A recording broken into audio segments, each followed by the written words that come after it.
magic of the Cybernet Space Cube, the computer-enhanced podcast of the future. Transformers Slag Podcast. What's up, everyone? How we all doing this Saturday night? Almost cut it close today. It was a busy day. I'll explain why. It's a Transformers Slag Podcast Saturday Night live stream main event. I'm your host, Protoman. I am the face that runs this place. I'm the voice you hear. Monday, Friday, Saturday, Sunday. Now it's another Saturday. Another great Saturday. How we all doing here in the chat? Got Joseph Ryder. What's up, Joseph? You got Will Murphy, James, Rudy Mack, Horned Owl. Hope I don't miss anyone. El Kevo, Bigham, Roman, Oscar. Ashnud is here. Always good to see Ashnud. Princeton Phalanx 59 in the clutch. So we're going to talk Transformers today. Once again, it's another Saturday night where we're going to be talking the robots in the skies. Got some cool stuff in the mail to talk about. Mike is still wonky. I don't know. I went back and I listened to it. It wasn't too bad. So, I don't know.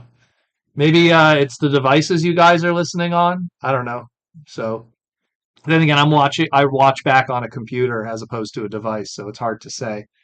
But so we're gonna cover a few things. Got some cool stuff in the mail. Got some new updates that I want to talk about because TFCon is coming closer, and got some little teasers and little things to talk about. Had a really crazy Toys R Us experience today, so we'll talk about that too. And yeah, we will just talk about the news and everything else. Let's see. So let's jump into it because we got quite a bit of stuff to cover.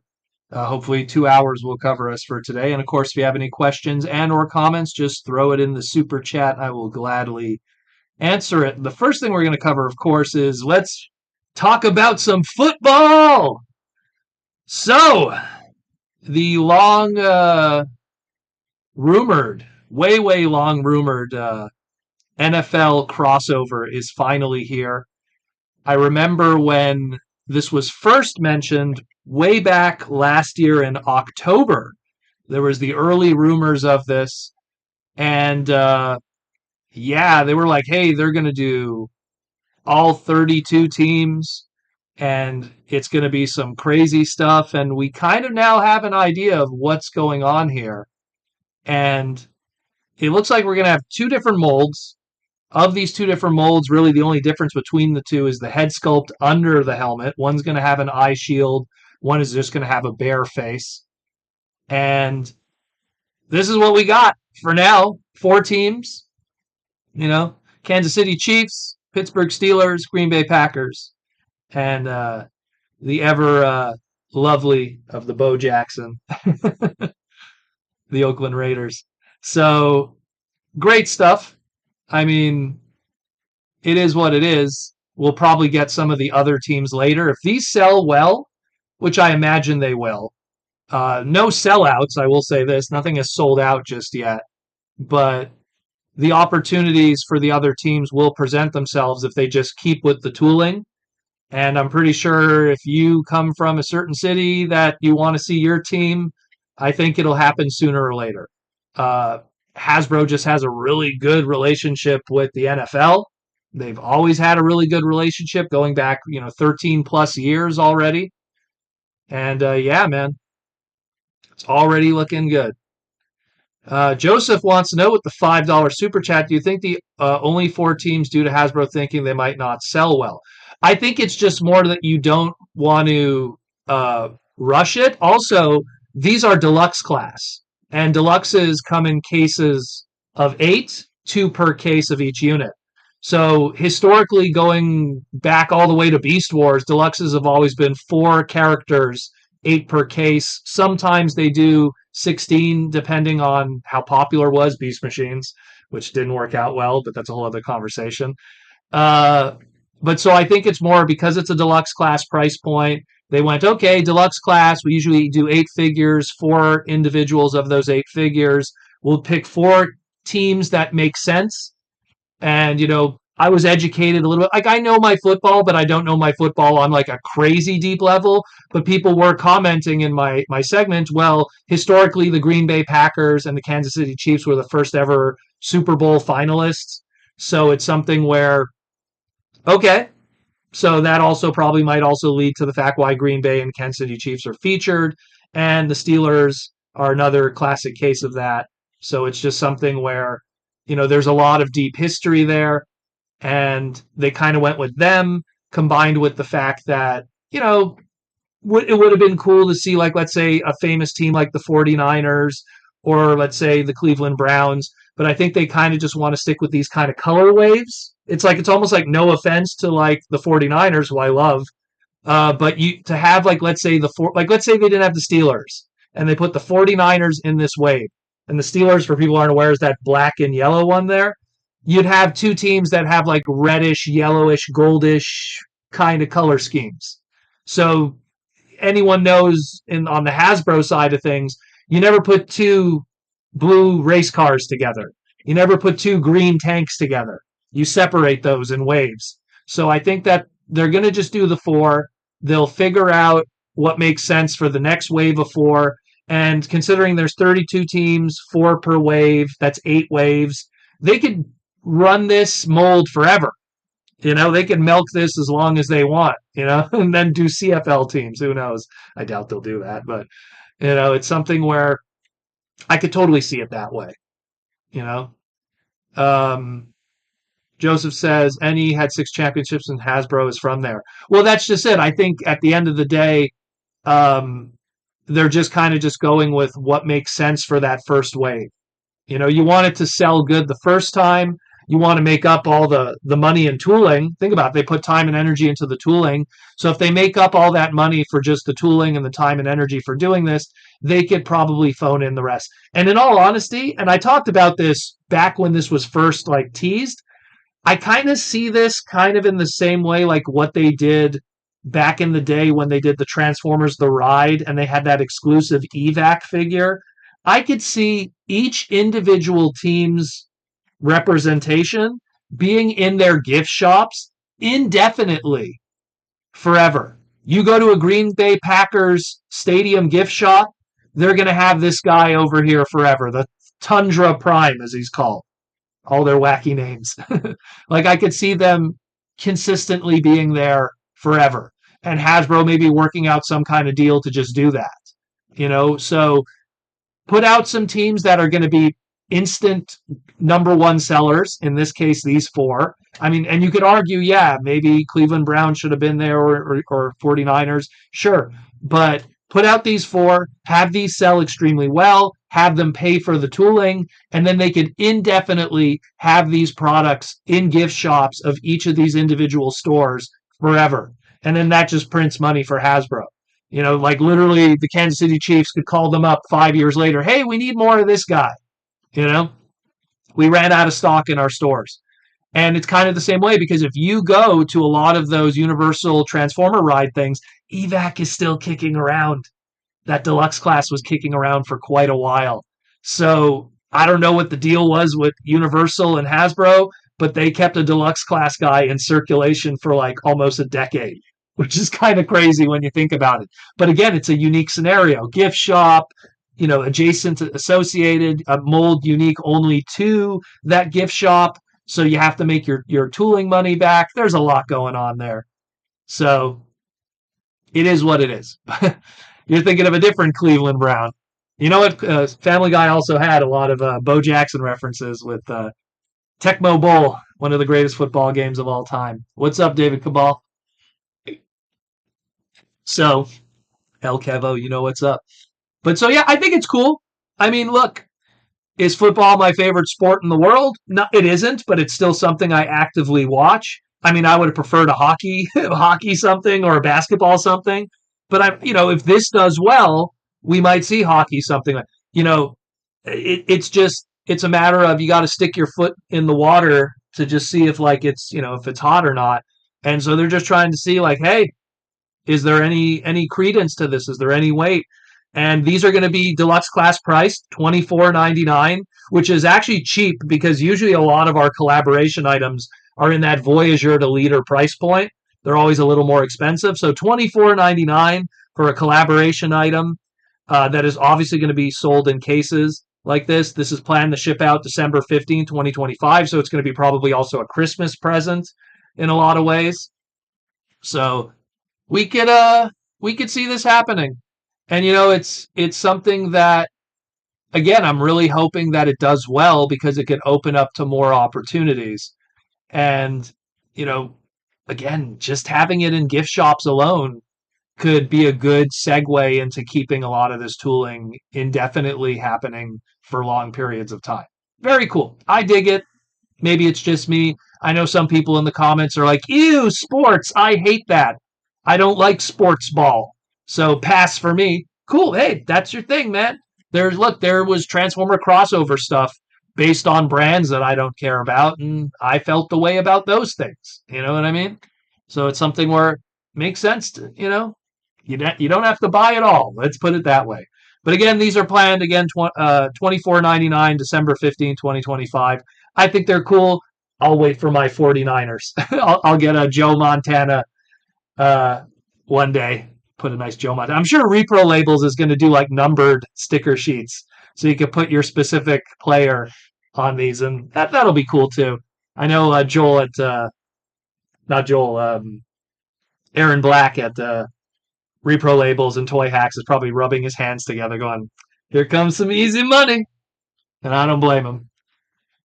Oh, and everyone asking, why are they all Autobots? Well, let's be real. I mean, you don't want to say every team's a Decepticon. So, there's almost an implication that whatever team's a Decepticon are now bad guys. So I don't think any team wants to vouch for that. But we'll see. We will see. Who knows? Maybe old Calvin Johnson will convince them to make his team the Megatron Decepticon team. So we'll see. We will see. And then, of course, on our bingo card here. So these were all of the different crossovers that were planned for 2025 when it was rumored back in October of 2024. So we got the Naruto set, we got the Star Wars set, we got the Sonic set. We now have the Hot Wheels one that was shown to us. And then, of course, we now have the NFL set. So all that's left to be revealed before the year is up is Batman and He-Man's and Masters of the Universe. So I'm really curious to see what that Batman one is. I know Aaron Archer is also, because that's his baby and something that literally he was always trying to get into Transformers, either directly or indirectly, be it mini-cons or Megatron designs. So to finally it be official, not just like a third-party thing, because we had third-party Batman stuff and bootlegs and all of that. So it'll be very cool to see what they do with Batman. I'm really hoping for like a Tim Burton-esque 1989 Batmobile. I mean, anything less than that would be like missed, like it would be money on the table. It would be absolutely money on the table. I get it. There's a lot of people that love other Batman designs, but man, how could you pass that one up? Joseph Ryder, again, Patriots have more championships than any of these losers, and Hasbro is from New England. I have inquiries at SDCC. I'm pretty sure the Patriots will come up too. I think I mentioned like part of the reason why I think even the Patriots might get passed up is because the Patriots, again, that gets into like a color wave thing. Patriots and the New York Giants have similar colors. I think the Patriots will get picked over the New York Giants, but they can't have both of them in wave 2, let's say. So we'll see. We'll see. We'll see. I'm sure, yeah, that'll definitely be questions that we could be grilling Evan and Mark at SDCC in July. Stay tuned for that. I'm pretty sure those will be on display at SDCC because they won't be out in time for SDCC because they're planned for December. So they'll probably have them on display at San Diego. So it will be interesting to see what they do. But yeah, Batman, He-Man, we will see what's going to happen with that. Again, the Batman one interests me. I don't know what they'll do. Like if they don't put Roboto, which is like their only true Cybertronian-esque sentient robot in their He-Man one, then they missed the boat, in my opinion. So, but we will see what pops with that one over the next couple of months. Supposedly the Batman one, this is just the rumor, the Batman one's going to be revealed over the next 2 months before San Diego. So we'll probably get a Batman reveal and then that'll pop up somewhere. We will see. We will see. They were also saying because now Mattel has the license to DC and Mattel's been doing crossovers with Hasbro, that there also might be a connection there with that. So we don't know, but I'm very intrigued. And of course, the He-Man one is Mattel too. So there's, if you can see right here, there's a lot of interesting stuff at play here. There's a lot of Mattel representation on this spread of crossover, on top of the Mattel stuff being a crossover to begin with. So we will see. We will see. Then, of course, let's talk Wild King for a second. So episode 4 debuted just last Tuesday at 9 p.m. or Wednesday, Japan time. And we got a brand new episode. There were some new characters revealed, a new little bit of the story moved forward. And we now also, at the end of the episode, have our next date for episode 5, which is going to be May 14th. Whew, still a bit to go. We have to wait quite a bit in between episodes for only 4 to 5 minutes of fiction. But this is just the world we live in right now. So stay tuned for episode 5. But what was in episode 4 and what it kind of gave us is it showed us our 2 next energy beasts, in that of Spirit Toran and Ignite Leo, Spinosaurus Rex and a lion.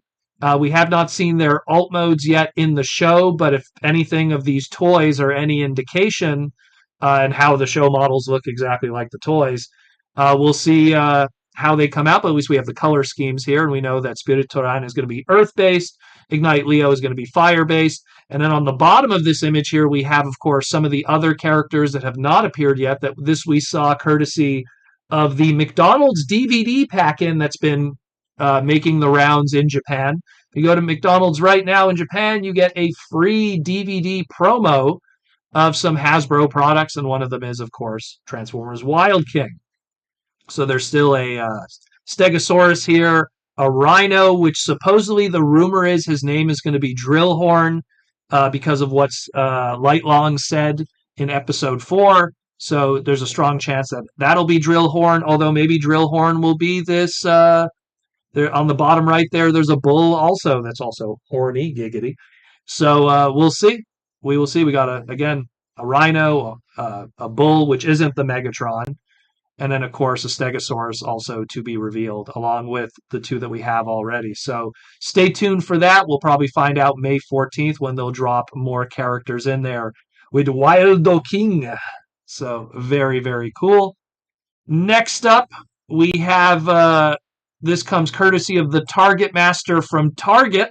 This was found in the Target computers.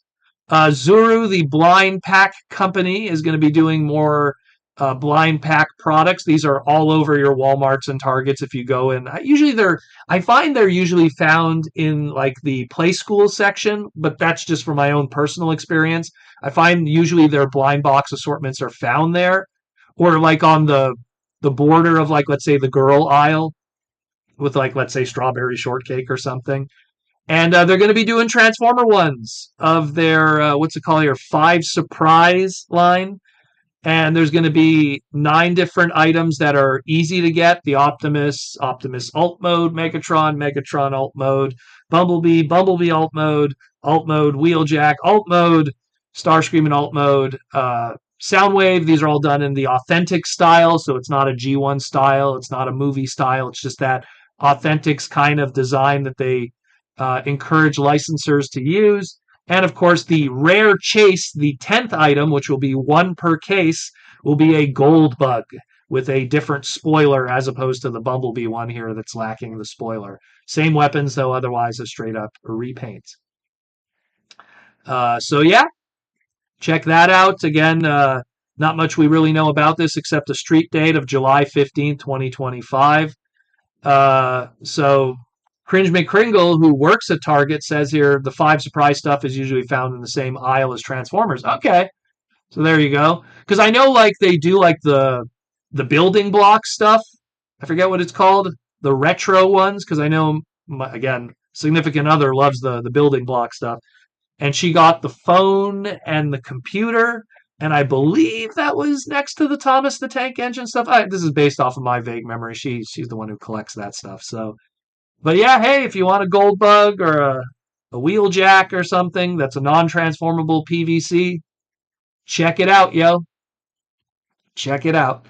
Then, of course, we have this odd piece of news, which I'm curious what other people think of this one.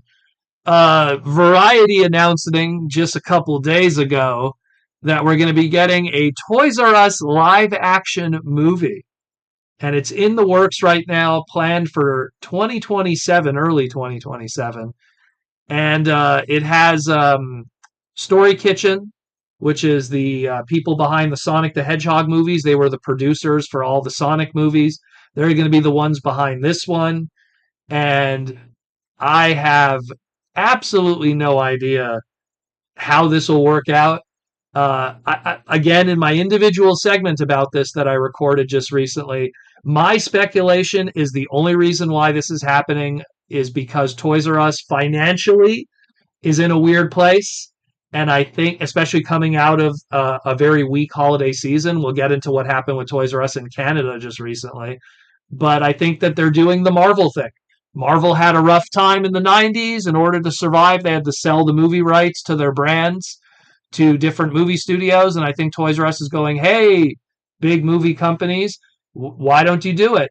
And I think that because Toys R Us had a really good relationship with Hasbro, Hasbro has a really good relationship with Paramount. Paramount are the people that work with the Sonic the Hedgehog movies and Story Kitchen. Do you see what's going on here in the nepotistic world of Hollywood? So I think that that's probably what was been going on behind the scenes. And they're just going, hey, Sonic guys, I know you do our Transformer stuff. Well, at least, Paramount does. Why don't you do Toys R Us and help us out here? Because we need to have Optimus Prime appear in some shape or form in movies, and we don't know what the future brings. So, Mark Morales with the $5 super chat. The Toys R Us movie is just a bizarre idea. They shatter all the U.S. stores since 2018, and almost a decade later are making a movie. Really, I know it doesn't make sense to me either. I literally have a theory of how Toys R Us could survive in the future, but even then, in a very weak toy economy, this is going to be like it's a nostalgia movie. Because think about it, right? How many kids that were like born in like 2015 even know what a Toys R Us is in the United States? They don't. And those kids were born in 2015. Like, what's crazy is they're now teenagers and they don't know what Toys R Us is. So, really? Like, it's something like, well, they're 10 going to 11, 12, but it's like, I don't see who this market would be for. It'd have to be nostalgia for adults. Like, it'd have to be aimed at an older market because it wouldn't be aimed at kids. But the only way I could see this movie working is if they do like a kids movie, Lego movie, Toy Story kind of thing, where it's like, hey, Toys R Us is alive, and here's all these brands, and they're all sentient, and they're all hiding at night, and when the toy stores open at night, like hijinks happen, and that's the magic of Toys R Us or something. Like that's one way to write it. And now they're going to steal my idea, but whatever. So it's one crazy way to say it could be done, but at the end of the day, it's a very bold idea. It's kind of like if they did a blockbuster movie out of nowhere, like it. I don't know. There you go, David. David, remember the Blockbuster Netflix show? Exactly. But again, Netflix is a lot more low key. We're not talking, Hollywood budget and then doing all these press tours and then showing up on talk shows and then all of that craziness for a Toys R Us movie. Like, you got to be kind of crazy. Jack Black will star in a new Toys R Us movie. You know what? At this point, it'll star Jack Black, The Rock, and I don't know, whatever flavor du jour. Whatever flavor du jour. Whatever. Who knows? It's bizarre. But I only bring it up because this probably, in a twisted way, will be the next time we see Optimus Prime. Because it sounds so much like something that toy companies were pushing for. Because I'm pretty sure Mattel back in the day and Hasbro back in the day, when Toy Story came out, They probably saw an increase in Mr. Potato Heads. They saw an increase in Barbie sales. So they probably went, if we get to appear in another movie, hey, it's a way to put G.I. Joe in a Hollywood movie again. It's a way to put He-Man in a Hollywood movie again. Some brands that you would have never seen. It's a way to put Hot Wheels in a Hollywood movie and not just making like a cameo in an Ant-Man movie or something. Kevin Hart. Yeah, there you go. You know, that's the way I kind of see it. I think that the toy companies are just going like, hey, maybe this is the way to go about it. Let's do one of these Lego movie-esque or Toy Story-esque kind of movies, drop a whole bunch of brands in there, and if we get even like a little bit of sales out of it, it'll be worth our time. Cringe McCringle, Pro, do you think the toys will even be a thing in 10 years from now?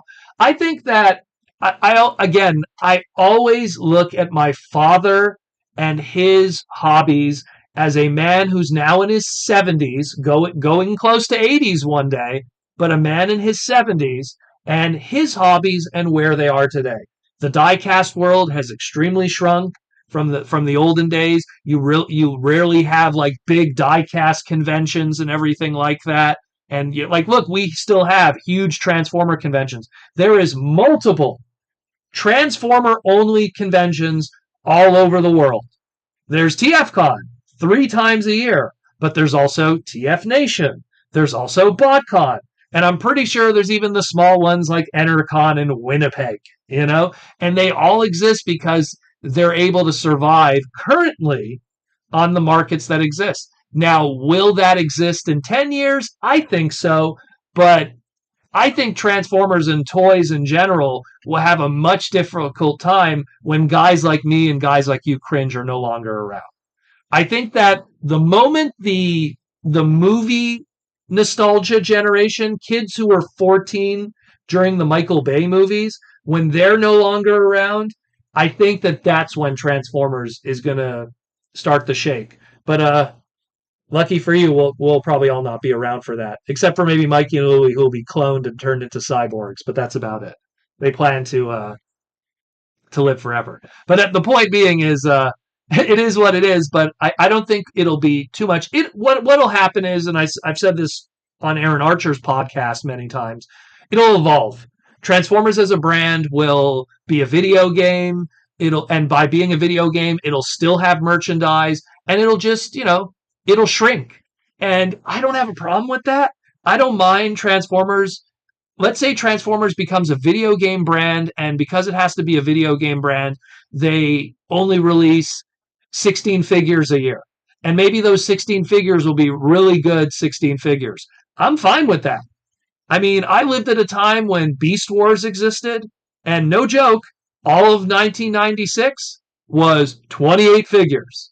Nothing else. No board games, no puzzles, no t-shirts, no comic books, and it was a great time. We had a really good show and 28 figures at best.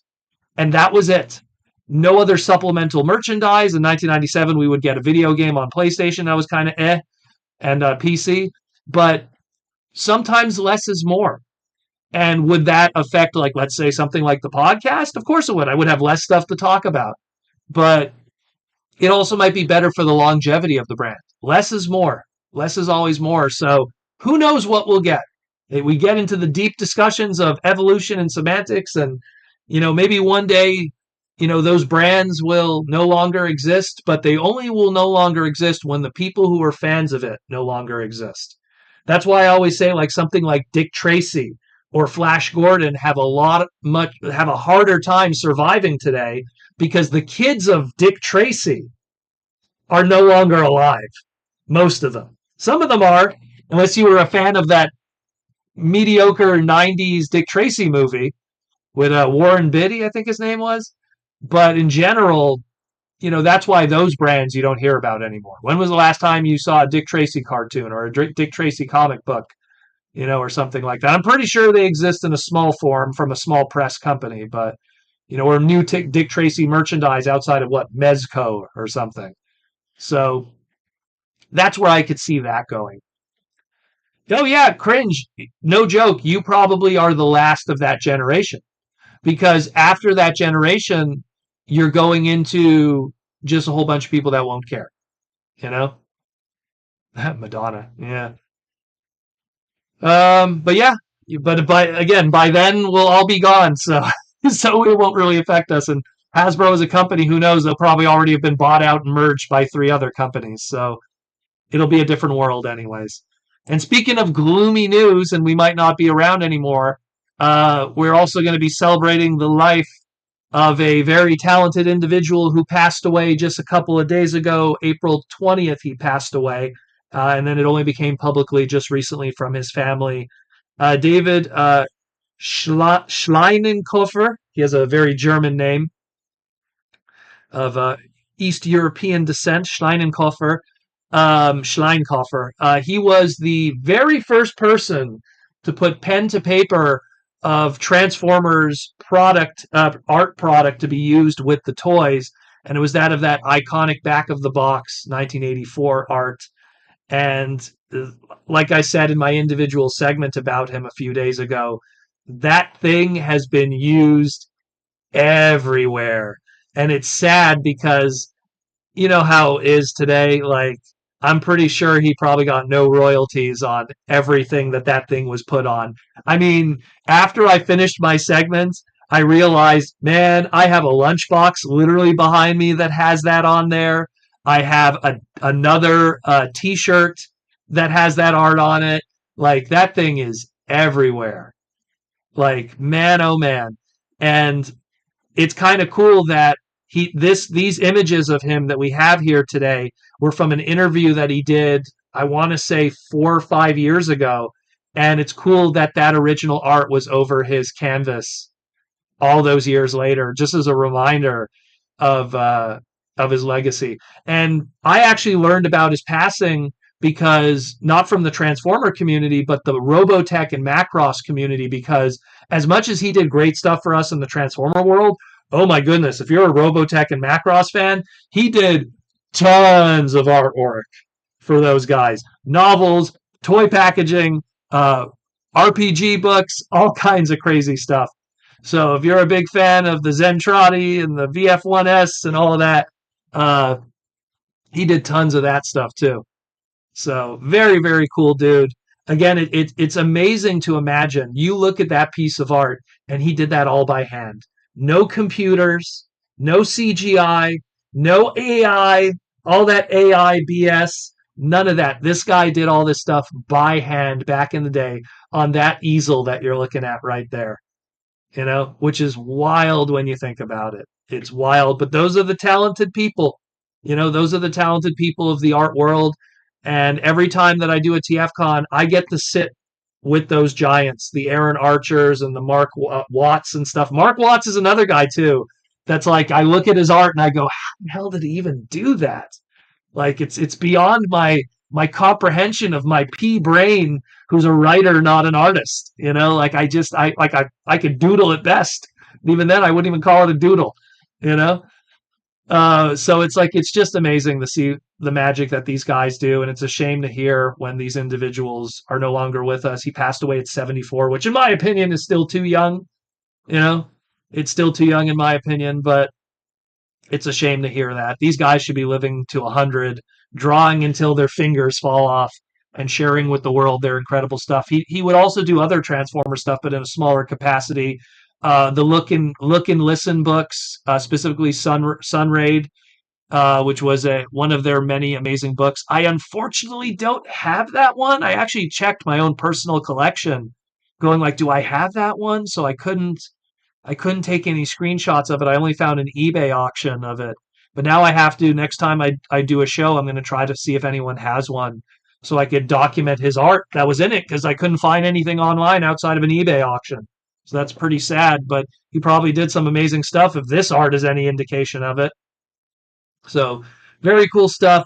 A legend among us, Shame that he never did a TFCon. That's something that's kind of a bummer. And that's a reminder, guys, and it's not me trying to be cryptic or negative. When you see these guys at the shows, the older dudes, celebrate them, man. Go see them, shake their hand, tell them that you love what they did, because you never know.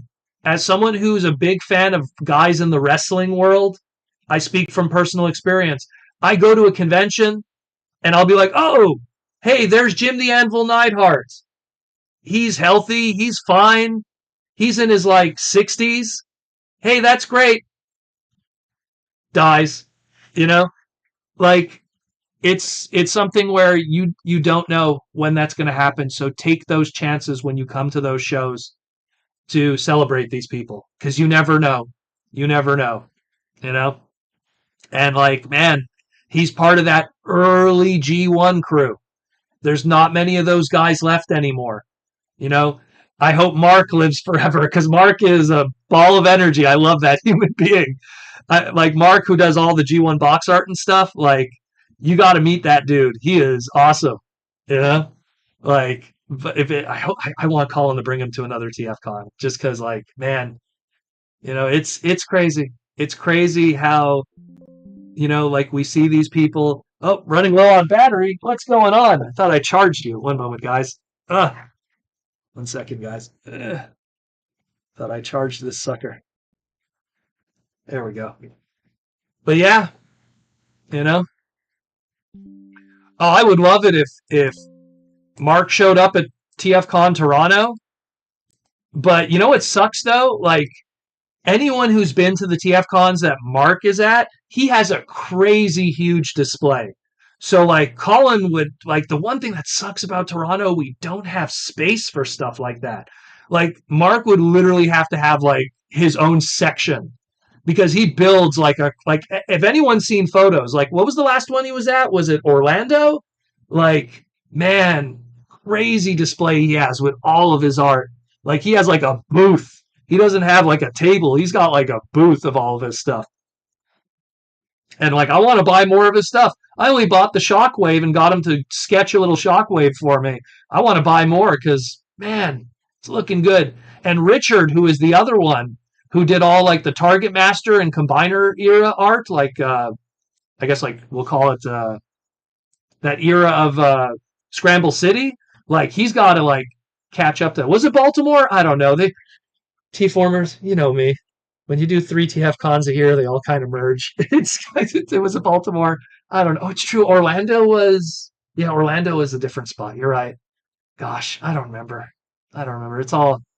They all kind of merge at this point. It's easy to remember Toronto because it's always the same spot every year. That's the one that's always easy to remember. The East Coast ones, they move all over the place. So Baltimore, then Orlando, then now Chicago. Who knows where next? The moon. Let's do the moon next, guys. Get on the penis rocket. Yeah. But yeah, what's up, Michael? But yeah, again, celebrating this dude, amazing individual, and again, always appreciate the creators that we have around us because, I feel guilty even sitting next to them sometimes because the concentrated talent that exists in these individuals is insane. And I mean, again, this guy did this art. Find this piece of art, zoom in on it, and remind yourself no computers were used here. Zero. That what you're looking at right there on the right, that's what he used. That table, that chair with no back. Man, that must hurt his back. I don't know. Maybe he has his own style there. But man, that's how the magic is made and colored in. And that's wild when you think about it. And if you look at some of his other art, like he did a piece of jazz art and stuff, it is crazy how these guys work. It is crazy. It's talent beyond talent, and they never get celebrated enough. It's such a shame that, like, and again, that's just the unfortunate truth of big business manufacturing, how, like, you don't see a credit for art anywhere on this stuff. But man, it's such a shame and that's not the case. But again, I salute you, David. And, on the Rainbow Bridge of Valhalla, I hope that you are smiling. T-Formers 2002, do you know any reason why he only did 84, not 85 onward? You know what? That era is so weird because, again, I mentioned before Richard, right? Richard was at Baltimore, and Richard had, like, no idea what he did, really. Like, he has an idea in his head, but he doesn't have it, like, written down or anything. So no joke, guys. Like, behind the scenes, I have been emailing and Facebook messaging Richard constantly over the past like 6 months. And I literally have been sending him, all right, Richard, here's every single 1985 box art. I want to give a shout out to Mako the Crab, who curated all this art for me. And I literally was like, here's every 84 art piece. Which ones do you think look like your style and might be what you did? And he'll be like, okay, he'll like literally, I'll email him like a giant image and he'll circle them, right? Because I have to email him these images in like high res. So imagine every 84 piece of box art, 85 piece of box art in high res so you could see it properly so you could go, oh yeah, those are my lines, you know? And then he would circle the ones that are his and I would document them. And then I go, okay, here's all of 86. And it's a lot, guys. You know, you're talking like 40 images every single time. Here's 87, here's 88. And we're going to do it all the way to G2 because he said he stopped around like 93. So, and again, toys are developed 2 years in advance. So he could have been working on G2 stuff like we're talking like at least 1990 in development. So it's something where I want to get his complete list made. And then I'm going to send him, all right, Richard, here's your master list of everything that you've done of Transformers. Here's the images. And now you could like do prints of this, much like Mark is doing at his table. And you could also share the love because it's sad because he was right next to me and Aaron Archer. And yeah, he was doing okay. But he was doing okay, but he could have done better if he was able to know what he could celebrate. Like all he knows is Power Master Optimus Prime and a couple Target Masters. And only now through me, he's like, oh, yeah, I did most of the aerial bots. Well, damn, wouldn't that have been good to know now that the aerial bots are the new hotness in 2025? You know, so that's an ongoing project. I want to make sure that these artists are aware of the magic that they've done. Because, you know, I see an Alex Milne laughing to the bank with his money. And Alex is a very talented artist in the Transformer world. And, you know, it'd be nice to see some others sharing that wealth, you know. Some of these guys, you know, they're independent artists. They don't work 9 to 5s in the traditional sense. So for them to be making money, even in their later years, is always nice to support people that brought wonder and joy to us. I mean, imagine having this poster of his art above your bed when you were a kid and just the majesticness of it. Great stuff, whether it be your lunchbox, a board game, a tent, a poster, anything like that. And of course, the back of your 1984 packaging. Absolutely fantastic stuff. Again, David, my hat to you, my friend. And that's it for the news, more or less. Just wanted to end it on a somber note, but we still have much more to talk about. Cool stuff and everything. But first, let's get into sponsorship. We're going to first start with Symbiote Studios, plush pins and t-shirts. We got an announcement from Symbiote that there has been a restock as of today on their website, symbiotestudios.com. If you're looking to pick up Optimus Prime, Bumblebee, Starscream, or Shockwave, they are available in stock on their website right now. More to come. Stay tuned for that, of course. All the rest, again, probably around San Diego, we'll have some more reveals, of course, of more Symbiote product. As expected, like any of the major brands, San Diego will be the best place to probably reveal that stuff. But of course, we all know about the Starscream Catnip Bravo. That one definitely will be in the pipeline. Sold very well for them. If you got it, you are very lucky. And of course, all the other brands, the video game stuff that they've been working on behind the scenes that are available on the website right now. Shovel Knight, the Power Rangers Rewind, T-Rex, Zord. You got the Cassette Beast stuff. All the great stuff is available there. So check that out too. And of course, all the My Little Pony stuff and more My Little Pony stuff to come. The Jumbo is out right now that you could pick up on their website. Again, you can see from that image the scale of how big those Jumbos are. I think there's other Jumbos planned. So if you're into your Jumbo ponies, hung like a horse. But if you're into your Jumbo ponies, those will be available also. So check that out. SymbioteStudios.com. Thank you, Symbiote Studios, for sponsoring this segment and providing us with the Roddy. And of course, the Toy Armada with Aaron Archer. We are actually recording a brand new segment as we speak. So stay tuned for that. We will have it out before TFCon Toronto, mark my words. And it's a really good one. It's a really good one. Long overdue. People have been requesting this one for quite a bit. People will be very excited for this one, and that's all I'm going to say. I'm not going to spoil it. If Aaron's in the chat, don't spoil it. But very cool stuff, so stay tuned for that on the Toy Armada with Aaron Archer. If you are subscribed to this channel, why are you not subscribed to that channel? Get all kinds of cool stuff, long-form content about the toys from the people who actually worked on them. And it's not just Transformers. There's a lot of other Hasbro brands, too, and Kenner brands. So check it out, the Toy Armada with Aaron Archer. And speaking of Aaron Archer, he's dropped today a ton of mini comic Poscas. So get yourself some Energon and Armada mini comics with unique Posca paintings on them. He did a huge inventory drop, so check those out. Some of those, I believe, have already sold since I've done this this image. I think one of them already sold. I did the image, and then when I went back, it sold. And I was like, oh, I'm not going to update this image now.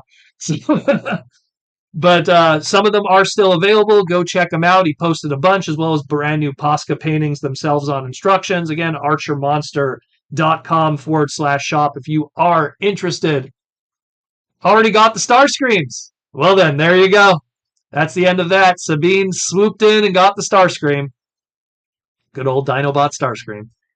But yeah, looking really cool. So check those out too, as well as all his other stuff. Again, the Toy Armada. And of course, archermonster.com/shop. And of course, Bin Studios. If you have a HasLab Unicron and want to have two of them because you couldn't afford buying two, because, I mean, who really had that much kicking around? Go to binstudios.iwarp.com. Get yourself an upgrade kit where you could turn your one Unicron into two. You could choose either the wings, you could choose either the rings, pick your design if you want to have one perfect or the other perfect, and then have the other one have a 3D printed wing set that, in all honesty, I mean, I have this set, and from far away, I can't tell. So, looks pretty cool. And then you have your robot mode next to it, and you wouldn't even know. So, very, very cool. Again, binstudios.iwarp.com. Check them out, yo. And again, got to promote myself, and I might as well promote myself in a different way. But again, right now, up until I believe it is May 5th, go into your local comic stores right now and pre-order Mega Man X Timelines issue number 1, written by this doofus right here. And I just got in the mail today. These came from Udon themselves that I'm working with. This is, if you want to get a preview, a little bit of what's poppin', pick up Street Fighter Prime issue 0, which is in stores right now. They sent me 3 covers. They might not be safe for work, but who cares? Boom, there's Chun-Li. And then boom, there's Chun-Li again.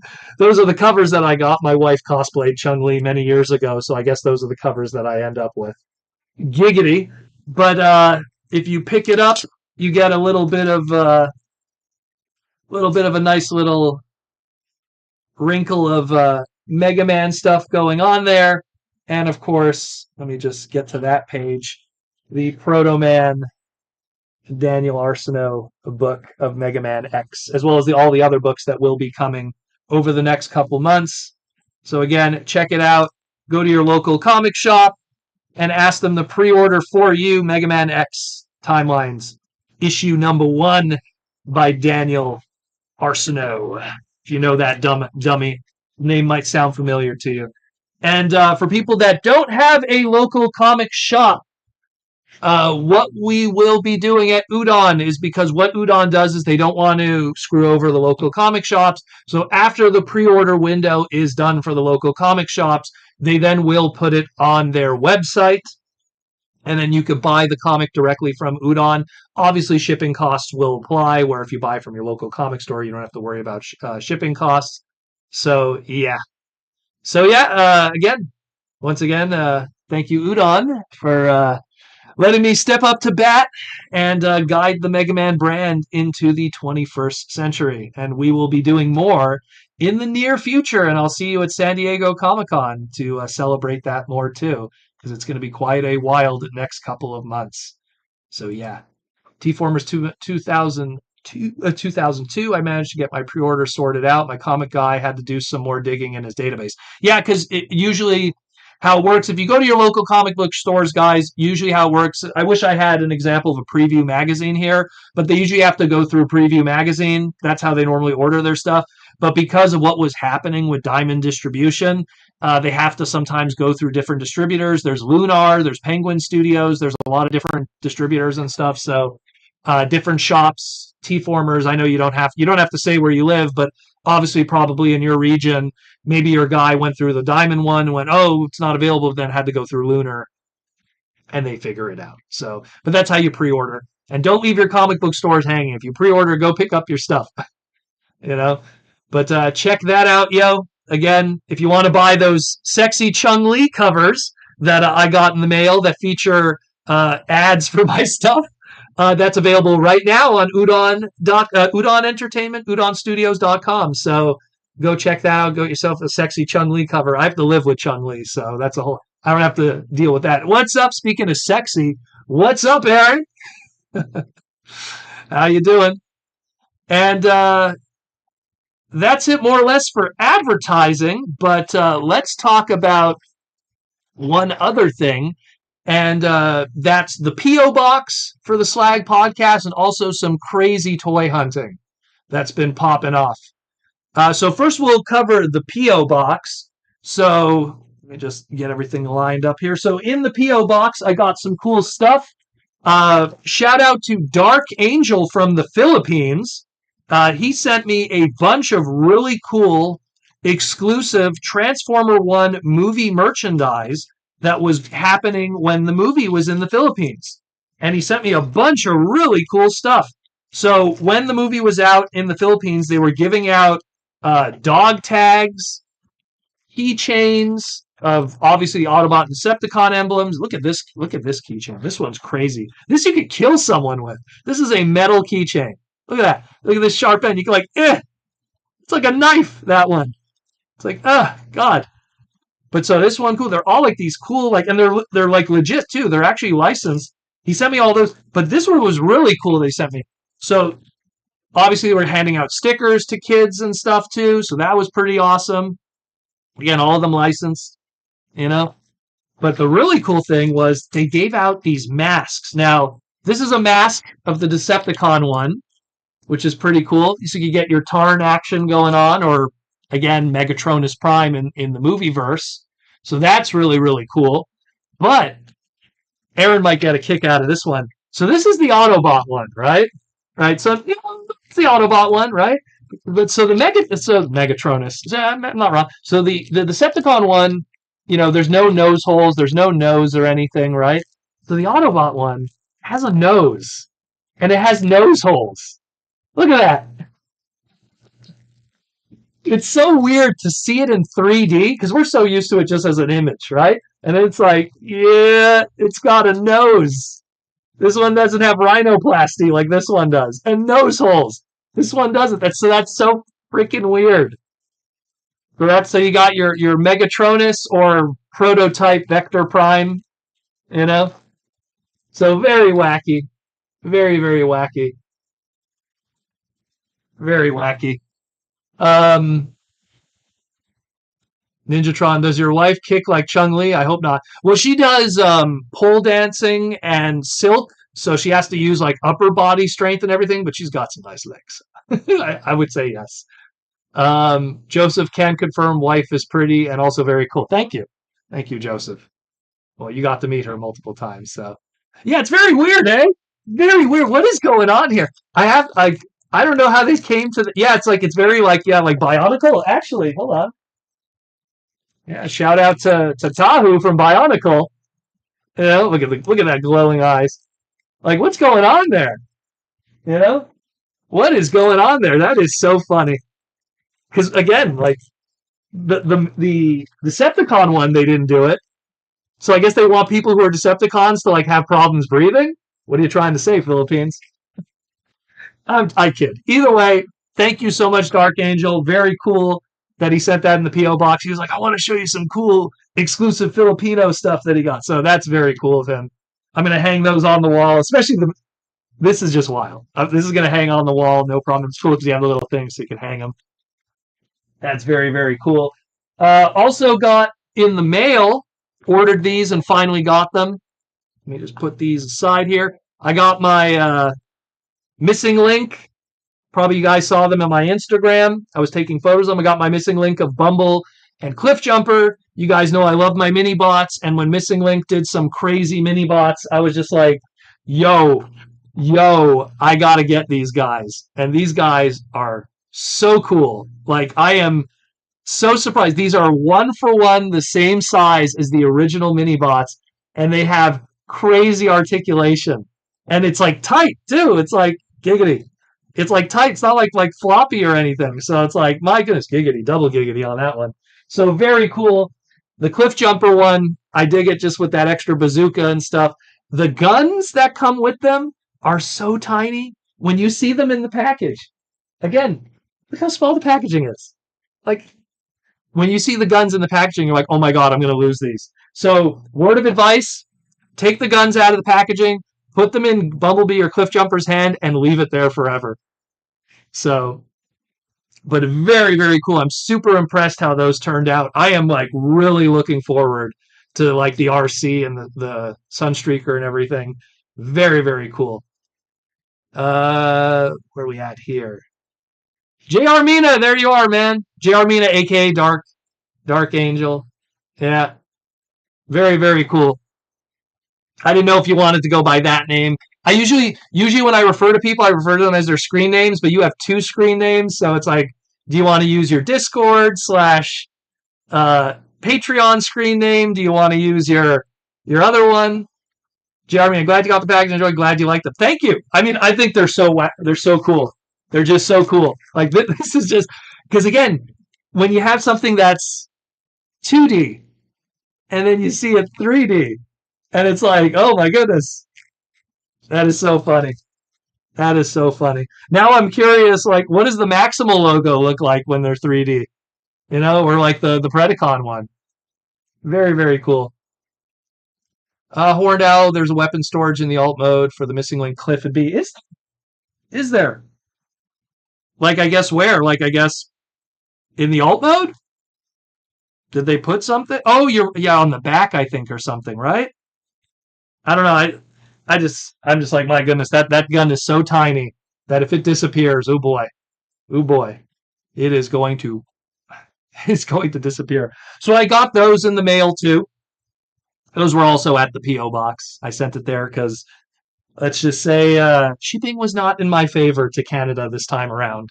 And I'm not talking the drama. I'm just talking back then when I did the order. So there was that. And then the big one. So going into in between the feet. Oh, really? Yeah, I guess you could. Yeah, I could probably see that in between the feet. It would probably fit the little gun. I'm pretty sure. Who was the original designer on that one? That was probably Yoke-san, because that's Microman. So I guess Yoke-san did that one.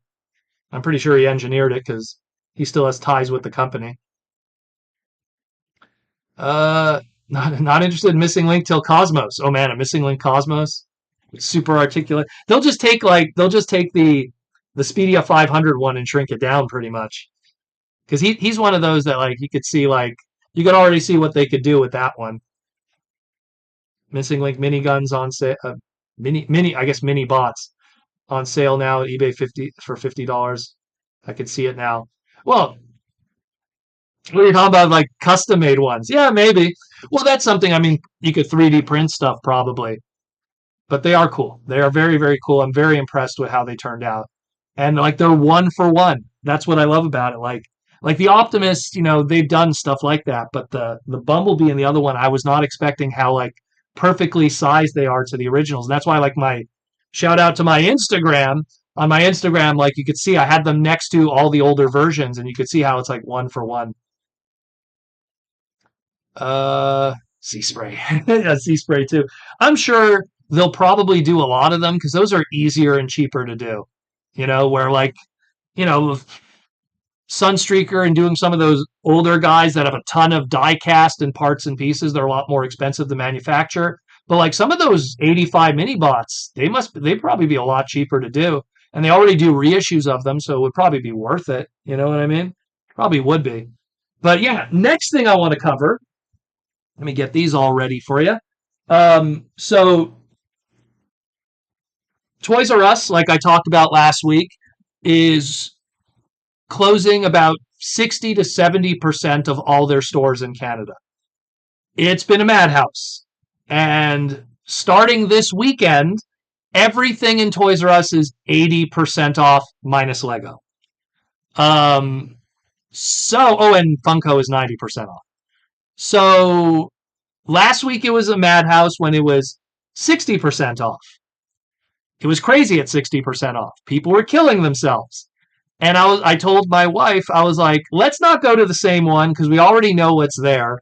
Let's go off the island or like further away and find some Toys R Us's that haven't been picked over yet at this 80% off madness. So we went, and well, there wasn't much luck.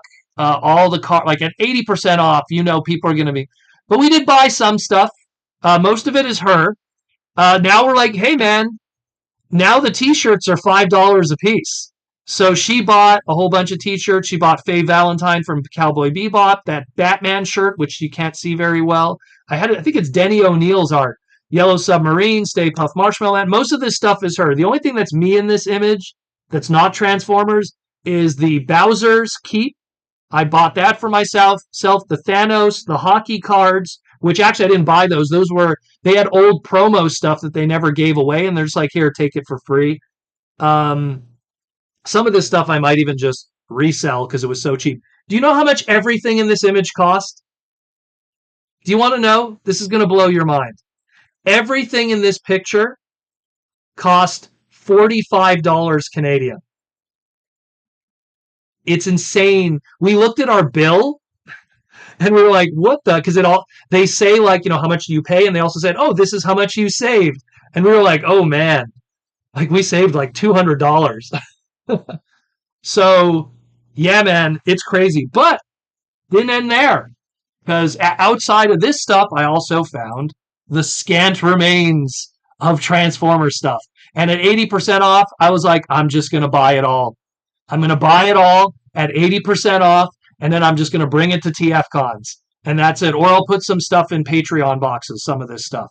So I bought out their entire inventory of Tacticon RCs, $1.50 each, Canadian. So like 90 cents American. I bought 5 of these. See you at TFCon. This, they only had one. This was 65 cents, I think it came to. Yeah, 65 cents. Not 80% off. Sludge? Sure, why not? This pretty lady. She was $2. I'll buy that. Yeah, a little dinged. Clearly has sat around for a bit.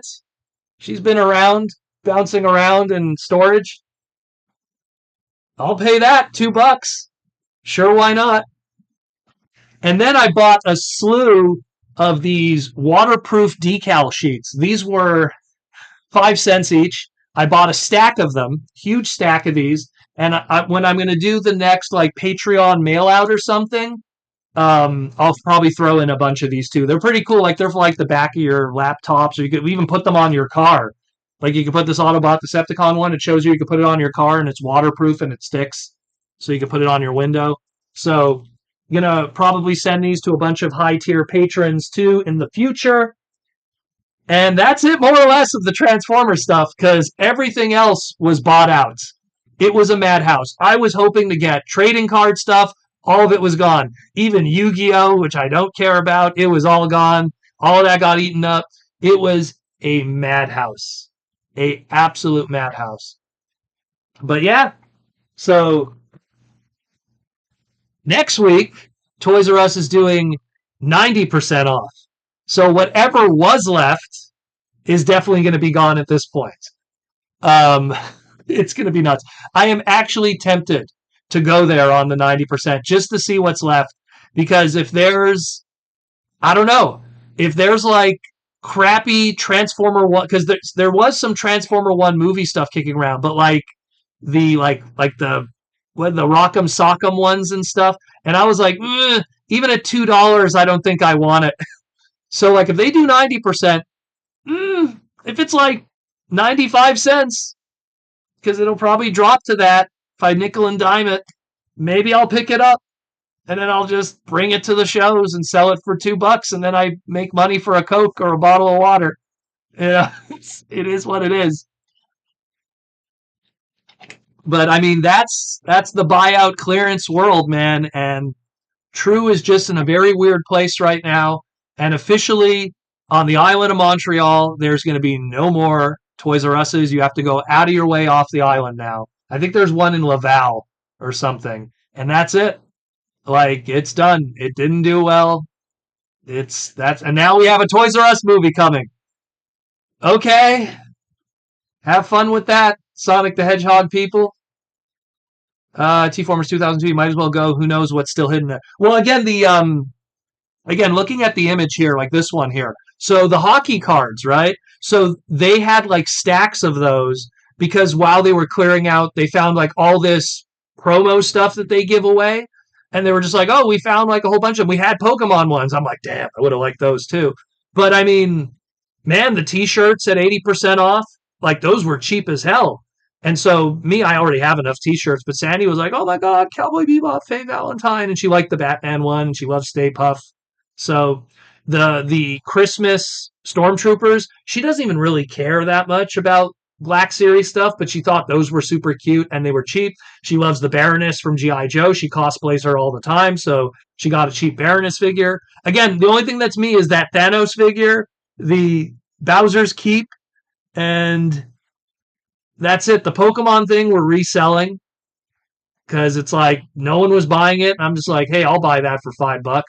Someone will buy it. I think the MSRP on that is 25, so I could get something for that. But yeah, the face shirt. No joke, T-Formers. I think the face shirt was like $3 to $4. Like they were really cheap, and that's Canadian, so that's like $2.50. And they just had tons of shirts. And again, obviously nothing for me, not in my size, but they were definitely in her size. So she picked up a bunch of those. And in the back, if you look, there's 2 Jeffrey bags.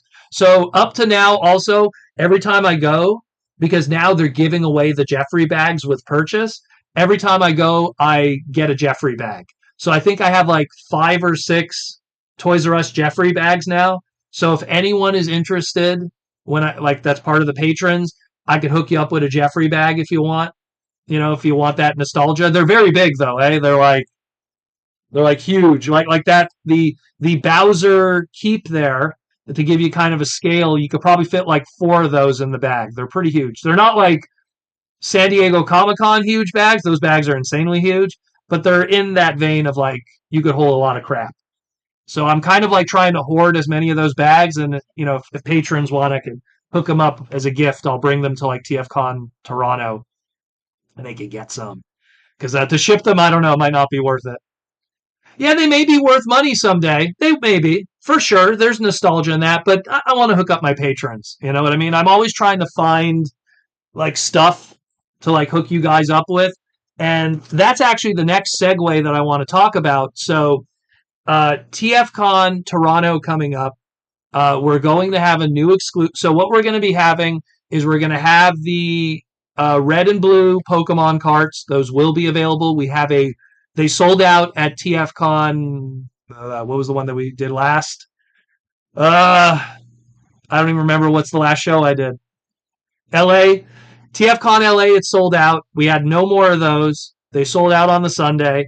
So we have a second run of them for Toronto. So those will be available. I think we did a run of 25, smaller because it's Toronto, so it's a smaller show. But we also have a new exclusive that will be debuting at Toronto. So that's also going to be available at the Aaron Archer Proto Man booth. So we're going to have that exclusive on top of that. So if you are a patron that can't come to TFCon Toronto and won't be at TFCon Chicago, because I'll also have in time for that one, contact me when that exclusive is available, because I don't have it right now. We will have that. But on top of it all, We have another exclusive that'll be at Toronto. This is a little confusing. That will be a Patreon exclusive. So if you are a patron at TFCon, we have an exclusive for you there too.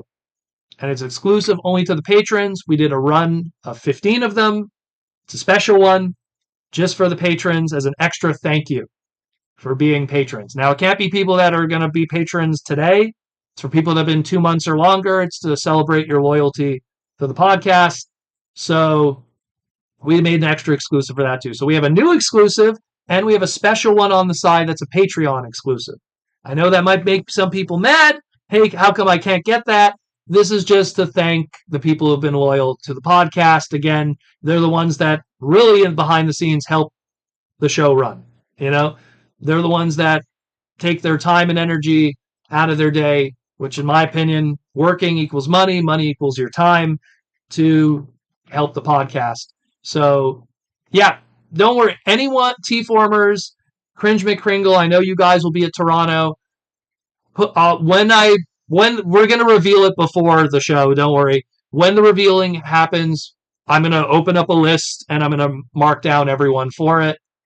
We're going to have a little extra something on the side. The new exclusive, there's going to be plenty of those. Like we're going to do 100 of them because I know that one's going to be in Toronto and it's also going to be at Chicago. So we have plenty of them. And somehow, if all 100 sell in Toronto, I'll just make a new batch ready for Chicago. But this one is going to be a limited run just as a thank you to my patrons. You know what I mean?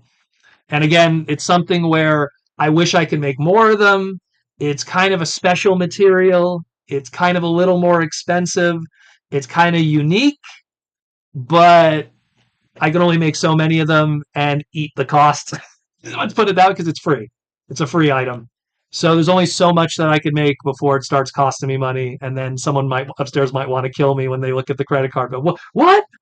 So point being is that, I just wanted to do something special for you guys. So there's going to be one exclusive and then another extra one. And then on top of that, if you are going to Toronto and you didn't get the Pokemon Red and Blue, it will be making its TFCon Toronto debut this July. So a lot of stuff going on. And then after that, after TFCon Toronto, I will be at San Diego Comic-Con. I don't know if I'll be bringing anything. I'm kind of 50-50 on that one. I'll figure that out if time comes. Like if you are in the San Diego area and don't want to have to pay shipping or someone scalping it on eBay, look, if you come to my table and you buy 5 of them, it's pretty clear what's happening. I'm not, look, do what you want to do. I'm not going to hate on you, but it's pretty clear that some are going to show up on eBay, and usually I check, and yeah, they do show up on eBay. It happens, but whatever. It's your purchase. It's your money. You can do what you want with it. But the point is that if you can't make it to Toronto, if you don't want to buy off of a guy on eBay, maybe I might bring a few to San Diego, and if you're in the San Diego area, we could hook you up, James Hobson's, Chung-Li will turn into the Baroness and hide the body. Both her cosplays were pretty spot on, let me tell you. Her Baroness is pretty amazing. And her Chung-Li, well, it's Chung-Li. She did a good Chung-Li. And she also did Huntress from Justice League Unlimited, that design specifically, how she looked in Justice League Unlimited. She did Chitara from Thundercats. I'm trying to remember what else she did. I'm trying to remember what other cosplay she did. She did a few. She likes to cosplay. Who'da thunk? But yeah, if you can't make it to shows, we'll try to work something out. Like with the exclusive that we're getting at Toronto, all my patrons just contact me when, not now, because I don't even have it in hand. When we get them in hand, when we reveal them here on the live stream, contact me. We'll make a list. We'll make sure that they get mailed out to you. Again, just pay shipping. It'll cost $9 to $10 usually to ship it out. But just so I don't, like to give you an example, the Famicom Boy that we did. I shipped that out to 45 people. I'm not paying $450 in shipping out of my pocket. You get the free exclusive, just pay the shipping. That's all I ask. So, but yeah, so we'll do that. You know what? Ninjatron, people have said you should cosplay as the Question, and it would be easy too.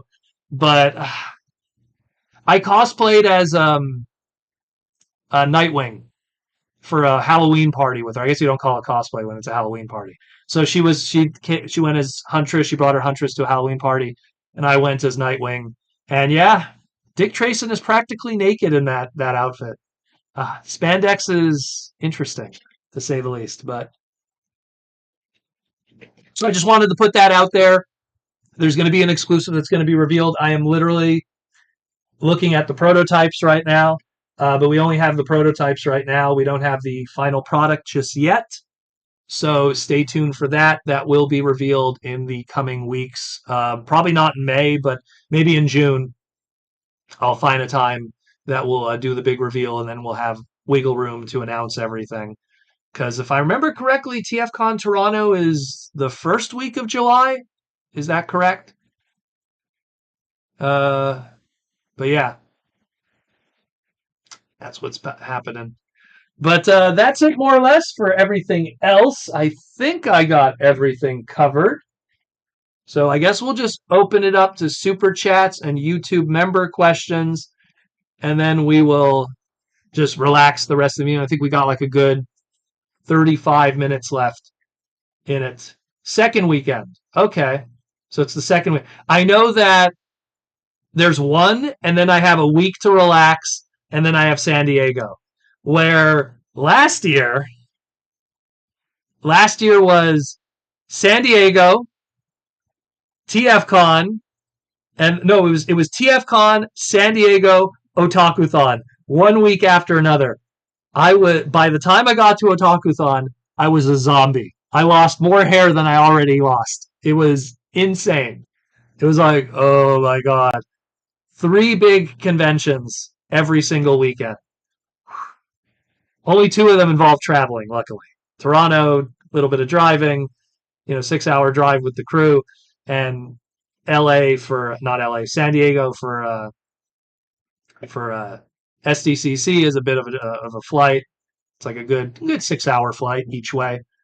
And at least with Otakuthon, I could wake up in the morning, just drive to the show. But okay, so July 11th to 13th.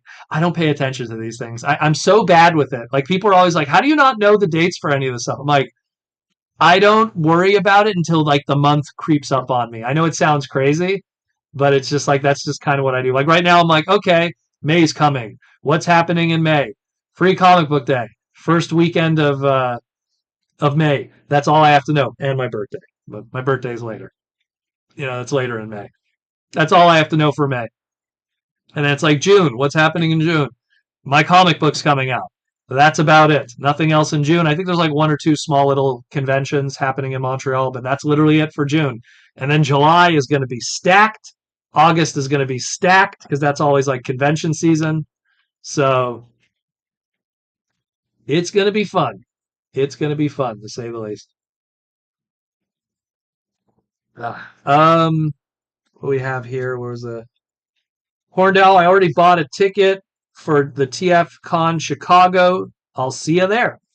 Awesome, Horndell. Yeah, TFCon Chicago, I'm like 99% going to be there. I mean, that 1% of me not going is only if something happens, But I'll be there. It's just I don't think about it like until the other shows are behind me because I think again, Chicago is, and again, it's just so sad. I keep forgetting. It's October, right?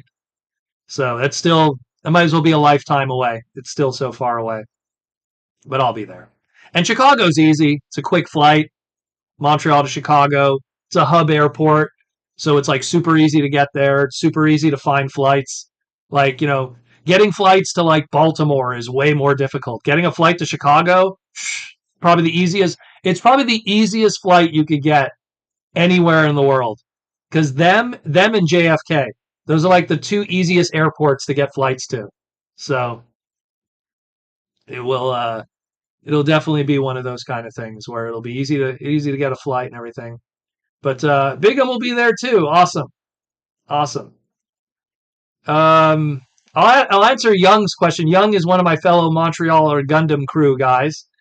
Is Aaron going to be at SDCC with you? I would love it to bring Aaron to San Diego only because all his other Hasbro people would be there. The only problem is where would Aaron stay and what would he do that whole weekend? Because he wouldn't have a table. I don't even have a table. I'm just like, no joke. I'm either going to be signing autographs at some point for an autograph signing at the Capcom Udon booth, or the rest of the weekend I'm at Symbiote Studios. Like I have a panel obligation with Capcom at one point, and then I have a signing that I have to do at some point. I don't know when that's going to be yet, but I have to do a signing with Edwin. That's all I know. That's all I know. The rest of the weekend, I'm going to be at the Symbiote booth, but it's not my booth. I'm just kind of helping at the booth and everything, going, hey, buy this cool, well, maybe not this shirt. This shirt's retired, but, buy the shirts, buy the pins, buy this, check that out. Oh, you want to take a picture? Okay. But, like, I'm just, like, we don't have, like, a base of operations. And so Aaron, he needs somewhere to sit and sell books and, have all that stuff. So, unfortunately, he's a man without an island at SDCC. It'd be cool if he had a booth. You know what I mean? He'd probably crush it, I'll be honest with you. But I don't know how much it costs for Artist Alley booths and then hotel room, hotels at San Diego. Yeah, you're talking easily $1,000 just for hotel that weekend. Forget about it. So it's something where it's like, yeah, well, San Diego, what do you want me to tell you? What do you want me to tell you, Young? It's the same thing. I'm trying to get Aaron to come to Montreal, and I keep trying to tell the conventions in Montreal, this guy, here's his list of everything he worked on. Hey, he worked on Pokemon stuff. He worked on, for the anime conventions. He worked on Metabots. He worked on this. He worked on that. You could advertise, let alone all the Transformer stuff. Let alone all of that. Let alone all the Batman stuff. But it's tough. It's tough, That you don't have to pay an appearance fee. Give him a hotel room and give him a table. That's it. Maybe pay his travel fees. And a flight from Ohio can't be too expensive to Montreal. It's very close. If Chicago is cheap, and Chicago's a big hub, Ohio's probably cheap too. So trust me, I'm always pushing for it. I always am. Because I want him to have a table there, and then he could make bank. I always say, whenever you're in a fresh location that you haven't been at before, you always do well. Because those are people that have never seen you. It's like wrestling. You go into a new territory where no one has ever seen you, you do well. So it is what it is. $725 for an Artist Alley table. You might as well just show up and give up everything away for free then. Jeez. Wow. Yeah. No point. So think about it. $725 for an Artist Alley table, $1,000 for your hotel room for the weekend. What is the plane flight from Ohio? Let's be nice and say he gets a good deal with some points for $500. Yeah, is it worth it? Not really. And he hasn't eaten yet. And he hasn't bought a single thing from the dealer room yet. Yeah, it's a tough one. It's a tough one. Once you start, take it from me, back in the day when I used to do BotCon every single year, I would legit put aside a month and a half of paycheck just to be able to pull that off. Because I didn't know where BotCon was going to be year to year, so I always had to have that money ready. Oh, you're going to be in Florida? Oh, you're going to be in LA? You're going to be in Fort Wayne, Indiana? You're going to be in Chicago? They would move all over. They were all over the place. Oh, you're going to be in, New Orleans? So I had to have a flight ready, hotel, BotCon packaging, because you're going to get that box set for $300. Then the exclusives on the side, that's another $300. Then you're going to eat that whole weekend. By the way, it's Canadian currency, so my money is useless. I had to put aside a ton of money every time. And that was BotCon back in the day, let alone San Diego. Luckily, TFCon, the one good thing about it is you don't really have to worry about, oh my God, I got to buy a $300 box set, and then there's going to be $300 more of side souvenir exclusives. So I just need $600 just for exclusives. Luckily, that's not so much the case with TFCon. All you have to worry about is hotel and entry, and then afterwards, that's up to you how you eat. That's up to you how you spend money in the dealer room. Everyone has their own individual thing, but it's yeah, it's a tough one. That's why. So SDCC is. I'll be honest with you. I'll be straight up honest. If I wasn't getting like the VIP treatment, and I'll use that loosely, it's not VIP treatment. It's I get dealer entry treatment. But if I didn't get that like VIP treatment to go out there, I wouldn't do it. Like it's to me, it's to pay like what is a weekend pass at San Diego, and then to stand in line in the sun to get into there, and then to be in that humanity of a crowd, and then to like stand in lines all weekend to buy exclusives, to be in a lottery just to have the right to buy Death's Head, let alone to actually do it. And then the hotel over $1,000, and then the fact that no offense to San Diego, nothing but homelessness and fecal matter all over the place. I'm sorry. I'm just going to call it as it is because that's what I saw every day. It was just homeless people and poop everywhere. Why are they washing every time we woke up every morning? I was like, huh, they're always washing the streets with hoses. Why is that? Oh, everyone poops everywhere. That's great. Watch out for that. Oh, watch out for that. Don't step there. Yeah, no offense, San Diego. Wasn't too impressed. I've been to tons of places all over the United States. That was pretty disgusting. Maybe it's just downtown San Diego. Maybe other places in San Diego are great. But man, oh man, that was not a good look. Um, let's see. I'm going by faith living here. Yeah, it was a little rough. Downtown San Diego was a little rough. Maybe it was good before. Maybe it'll be better later. But my experience in that moment was a lot of dodging human feces. No joke. No joke. A lot of that. Tent City, a lot of homeless, a lot of Skid Row. El Kevo, I've done SDCC many times and and have little will to do it again. I do want to do TFCon someday though, one of these years. Dude, if you're doing San Diego, then you already have the budget for TFCon. Like, have you done San Diego all those years? Just do TFCon, man. You're going to be surrounded by tons of people that all love the same thing. It's a 24-hour convention, meaning that when the deal room's open, you're doing your thing. When the deal room's done after 5 p.m., there's panels, there's parts parties, people are hanging out, there's like all kinds of events happening at the bar and stuff. It's a 24-hour con. I literally, it was hilarious. I had to leave for my flight. Like Cringe McCringle could vouch for this. I literally had to like leave in the middle of the night. I had to leave for my flight at 4 a.m. in the morning. So that means I had to like wake up at 3. I went downstairs to the lobby at 3 a.m. Sunday going into Monday at 3 a.m. in the morning. And there was people still awake in the lobby hanging out. And I was like, you guys are psychos. Like, I have to be up because I have to catch a plane back to Montreal. You guys are crazy. You know what I mean? You guys are crazy. Where do you guys? Do you guys have nothing to do? I think it was like, gosh, I don't even remember who was there. I was so out of it, but it was nuts. Joseph just did 780 each night for 3 rooms. Oh my God. Good Lord. Good Lord. That's why TFCon is like, just do TFCon. Just do TFCon. That's what I'm saying. You'll have my dumb face there, guaranteed. You'll have Aaron's dumb face there, guaranteed. Okay, Aaron's face is less dumb. My face is dumb. But Aaron's face will be there, guaranteed. And you'll have a whole bunch of other cool people. It'll be a room filled with Transformer toys. Much more affordable hotel room. I can't promise on how the weekend ticket is. It goes up and down depending on where it is. But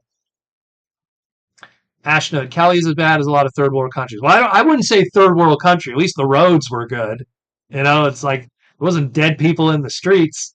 I could still eat food from stores and stuff. But, like when I walked into, like a 7-Eleven or something, or a CVS, it was still fine, when I wanted to get like a bottle of water or something, but it was pretty rough. It still was pretty rough. Maybe it's my Canadian sensibilities, but then like when I went to New Orleans, it was gorgeous. When I went to Orlando, when I went to, um, what do you call it, Pasadena? Pasadena is great. And Pasadena is in California, and that's fantastic. Washington was beautiful. Chicago is great, but man, San Diego, whew, yeah, that was something. T-Formers 2002, yeah, con conventions just go so quick on time. Yeah, again, you arrive on Thursday, and before you know it, it's Monday, and you're already getting on the plane. It's nuts. 1 minute it's 7, the next you know it's 2 a.m. Well, yeah, that especially the shows that I don't have to do parts parties. I find that when I do a parts party, because I think I'm sitting in one place in my room and just kind of entertaining people through my room, I find that passes slower, but also it's Toronto. So I think because Toronto's a different animal, it's a slower show. It's a quieter show. But the USA shows, man, those weekends pass super fast. David Cabal, you've been to San Diego too before at BotCon. Yeah, well, the BotCon San Diego, that's a different story though. We go from a hotel, from a plane to a shuttle bus right to a resort hotel. That was the San Diego BotCon. Like that was a beautiful resort hotel, a little dated, but a beautiful resort hotel nonetheless. So that's why that was a nice one, but I didn't get to experience San Diego, the city, like I did. The thing with San Diego Comic Con, in order to get back to my hotel, I have to walk 30 minutes through downtown San Diego. So I got to experience and taste downtown San Diego, and it was a smell you could taste. Let's put it that way. No pun intended. Um, yeah, El Kevo, I grew up in San Diego, and downtown was always particularly bad with homeless. Oh wow, even then? Okay, I thought it was just a recent problem, but that sucks to hear. There are many great things about the city, but they are disappearing here at an alarming rate. Well, and it sucks because like the Hasbro VIP breakfast.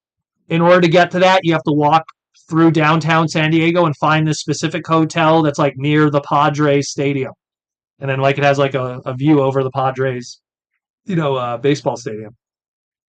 So like you have to go to that. So you have to go through that humanity of traffic. And you think like, oh, it's near Padre Stadium. It should be fine, right? No, it was a mess. It was a mess. So, Cringe McCringle, as I've gone to more cons, the weekends only go by faster and end up thinking about what they didn't have a chance to do. Well, I always say from a planning standpoint, I always say line up early.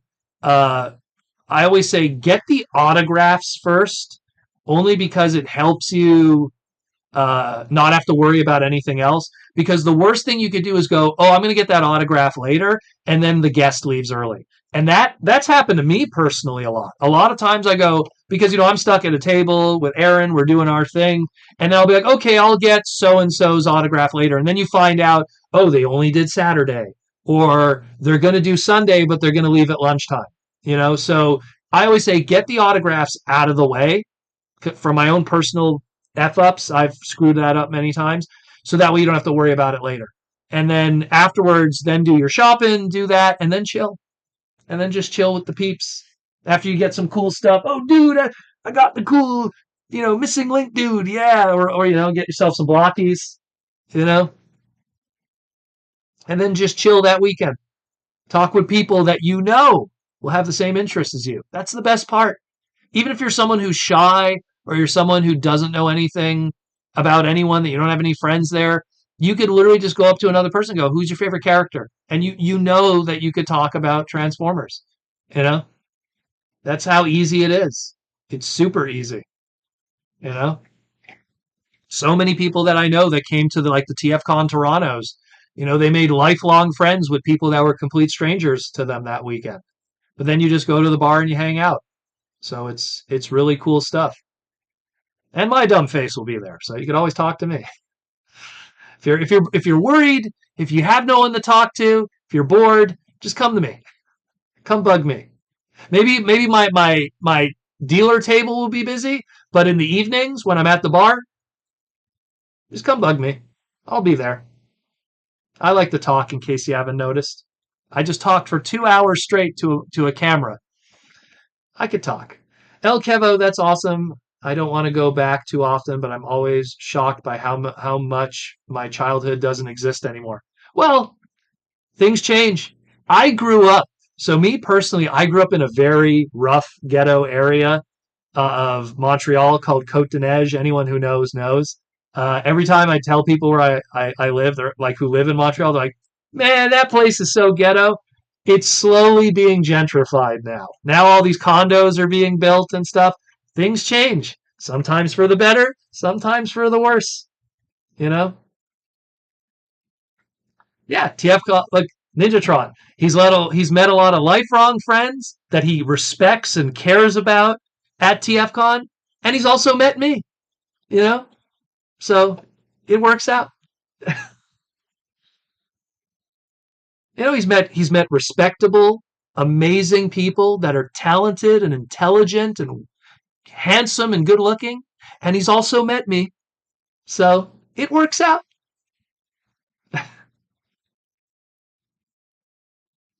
Where are we at here?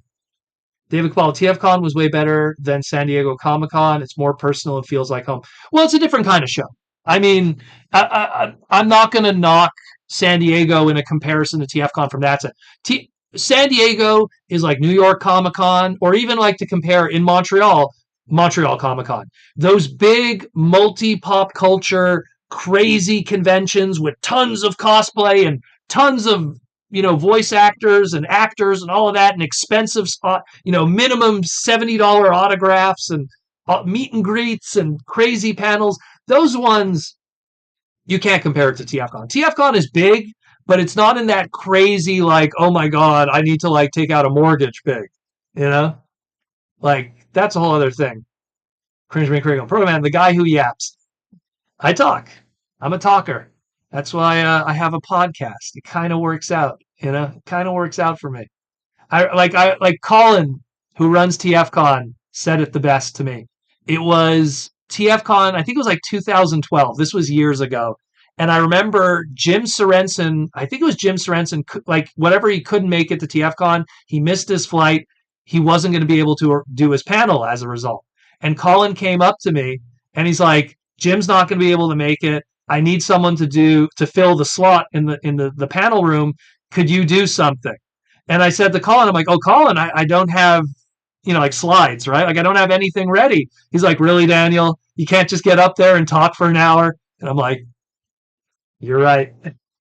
And that's what I did. I literally went up there and I talked about how to save money online buying Transformer toys. Like I was thinking, like, what would be an interest? Because I looked at what was already talked about that weekend, and so I talked with Paul, the AV guy, and I said, every time I talk about a website, can you just like cue it up on the screen?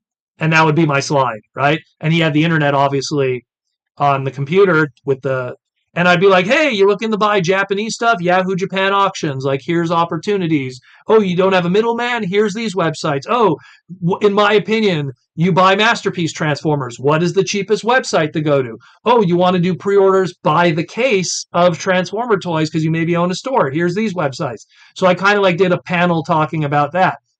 Again, literally had like 5 seconds to think about it. But like Colin was like, "Really, Daniel? Like you can't just talk for an hour?" He knew. And Colin's known me for 20 years. So he knew. He knew. So, um, but yeah, El Kevo, hell yeah, that's my childhood. Riding the trolley to Toys R Us, which unfortunately doesn't exist. That's the truth.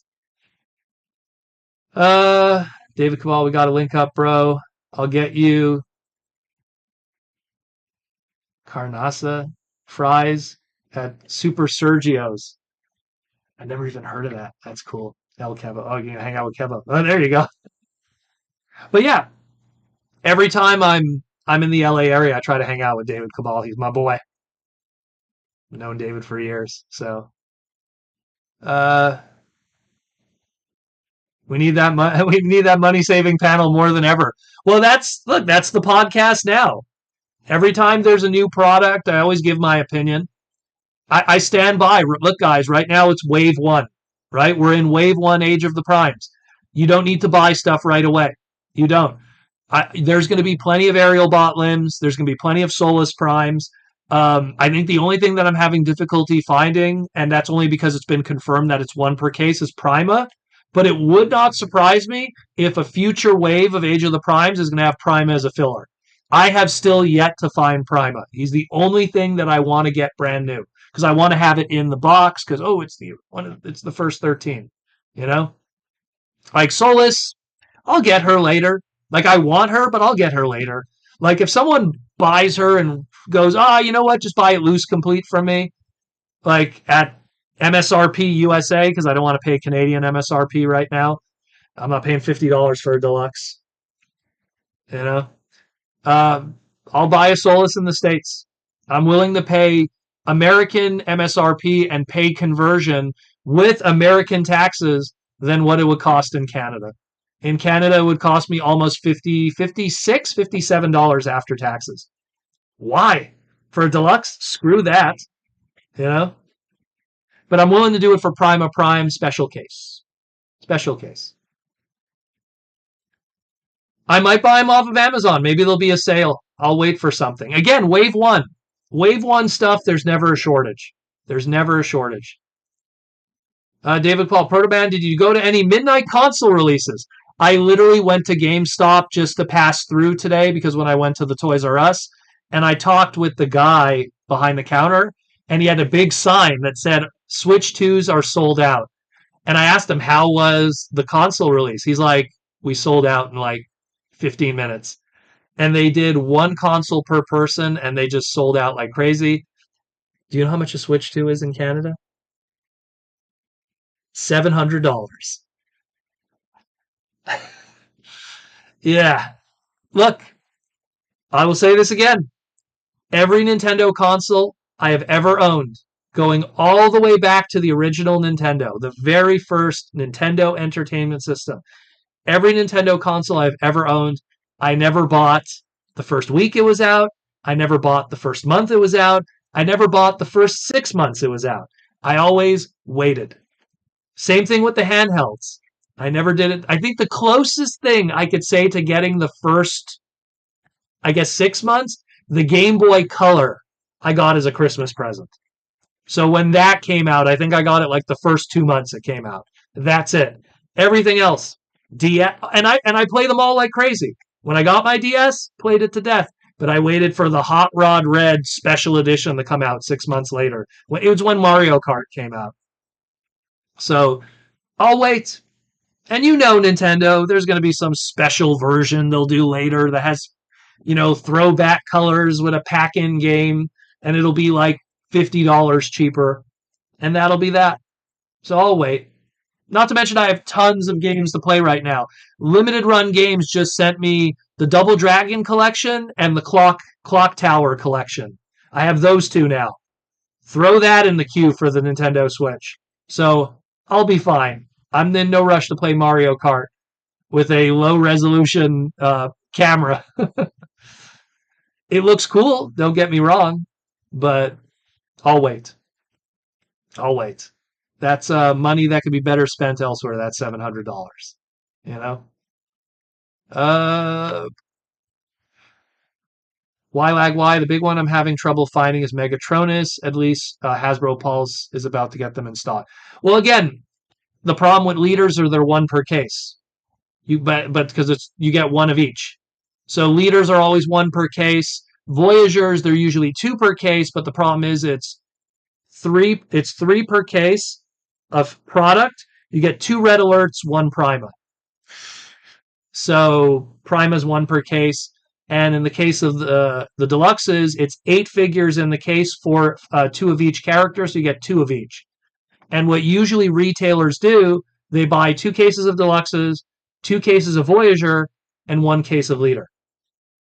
So your store probably had, if you were lucky, they got 2 cases of leaders. That means there was 2 Megatronuses in that whole store. gone. Someone's going to buy it. So that's probably what happens. That's why a lot of times when people go like, "Oh man, I can't find XYZ." Well, when you think about how the numbers are, it's kind of tough, you know? So it is what it is, unfortunately. But I'll track one down. I'm not worried. I know sooner or later it'll pop up. In the entire history of all of Transformers, there's not an example I could think of where Wave 1 was tough to get. Ever. And again, Wave 1 stuff bleeds into Wave 2 and Wave 3. So Wave 1 stuff is plentiful, and then there's more Wave 1 stuff when they do reissues in Wave 2 and 3. So I'm never worried about it. There's always like it lingers forever. You know what's going to happen? People are like, "Oh man, I want Age of the Primes, aerial bots." And then watch in 3 months, people are going to be like, "Oh man, I'm tired of seeing Air Raid and who is it, Slingshot? Air Raid and Slingshot. I'm tired of seeing them.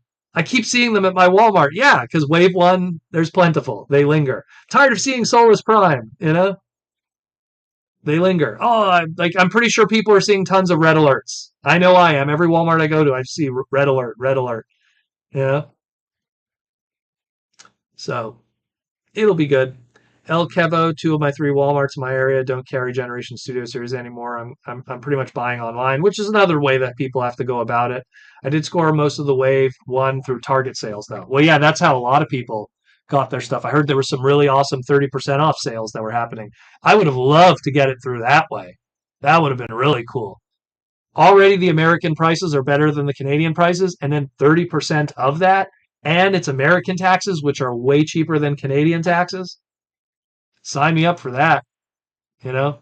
Wasp would have been cool to get too.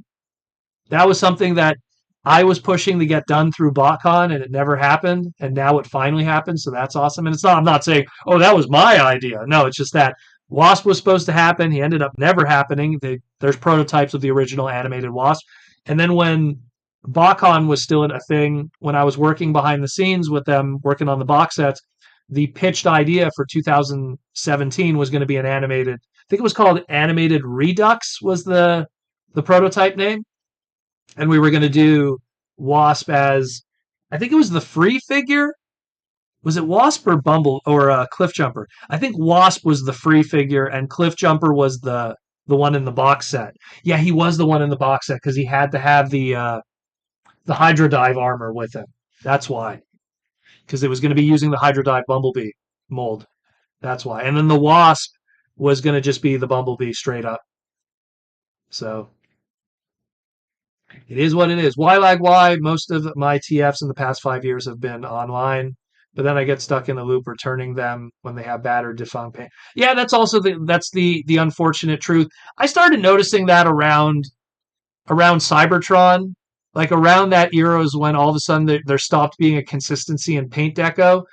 And I mean that's definitely not when they switched over to Vietnam. I just noticed I think maybe they switched factories in China at some point. And I noticed like around Cybertron, you kind of had to look at Autobot emblems, you kind of had to look at chest decos and tampos.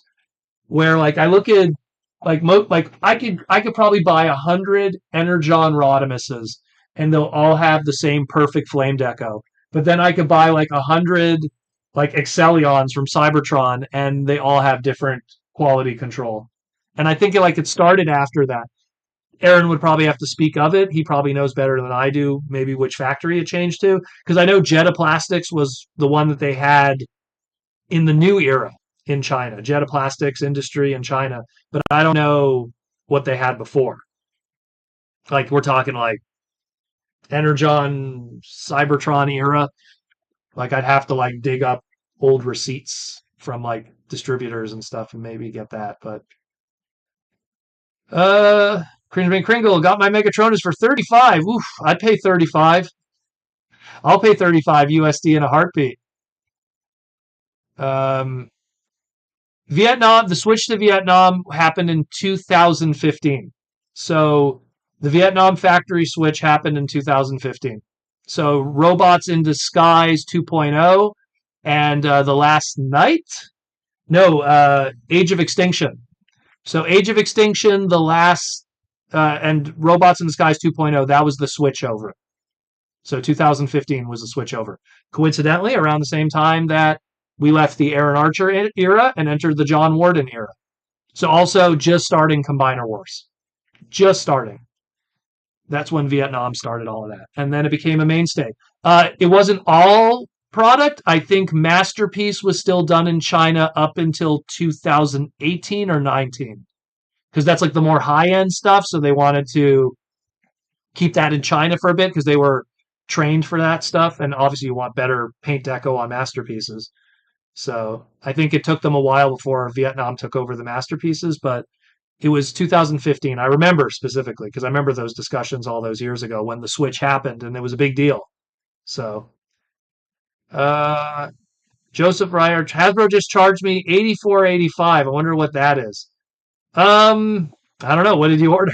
Maybe a complete wave of deluxes? Maybe. Amazon is due to have Star Convoy next week. That's another one too. I did not pre-order Star Convoy, but I want him more than anything for obvious flame-chested robot reasons. But I want to get it at an American price, not a Canadian price. And buying from Hasbro Pulse on as a Canadian kind of sucks for shipping. So I'll get an opportunity. I'll find an opportunity to pick it up at some point.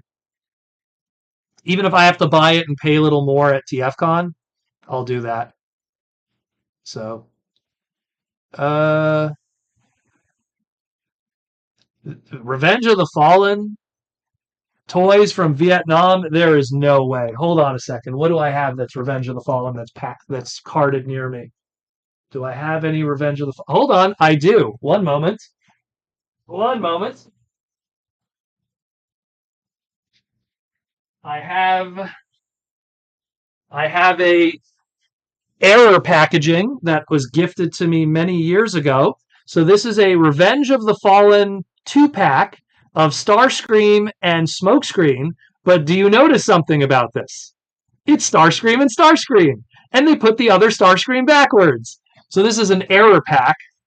And it says China. Trust me, I know what I'm talking about, brother. It's my job to know this stuff. So this was a weird Nest 2-pack one. So that's the only one I could think of. All my other ones are in storage and stuff. I don't have any other.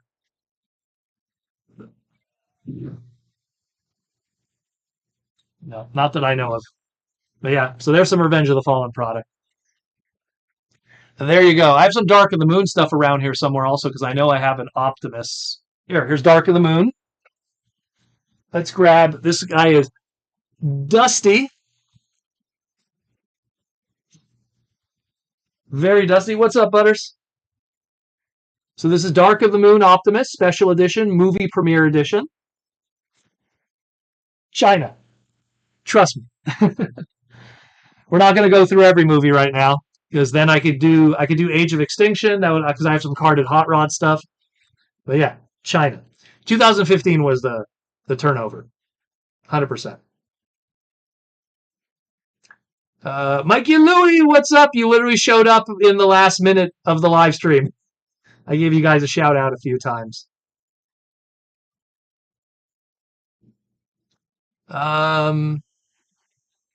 Let's see. So you said it came from the Dark of the Moon Megatron figure itself? Well, I'm not reaching for that right now. He's all the way in the back because he was a Voyager class. That's the one with the cape. But I will ask someone who has one to confirm. Proto, what is for dinner? In all honesty, I have no idea because we were out all day shopping and we came home late. That's why the podcast was like 2 minutes late live tonight.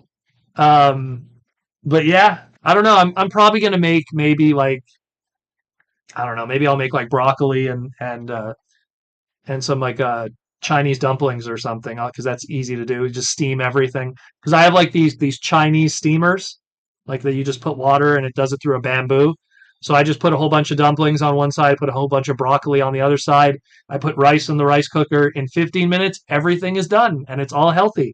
It's shrimp with a little bit of white sugar because it comes from obviously the wrapping, but shrimp, beautiful organic broccoli that you could buy ridiculously cheap from Costco, and some rice that costs absolutely nothing to make. And then I have a supper right there. So I'm probably going to do something like that because I'm starving, in case you didn't tell. Butters, you want to come say hi before we go? You want a guy want to see Butters? Butters, come. Come. I think he's hungry too. I think Butters wants food. Butters, you want to come say hi before we go? Give me a look. It's like, this mother effer making me wait, talking to himself for 2 hours. Why is he talking to himself? Because imagine for a cat's perspective, he's just hearing me. I'm quiet the whole time, and now all of a sudden I'm talking for 2 hours straight. Butters, come. Come, Butters. Here you go, Butters. Lucky for me, I'm wearing white today, so.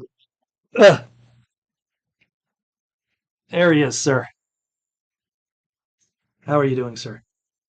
Butters, come say hi to her. Say hi to her. Up, up, up. Up here. Over here. There you go, Butters. Look at you, beautiful. There you go.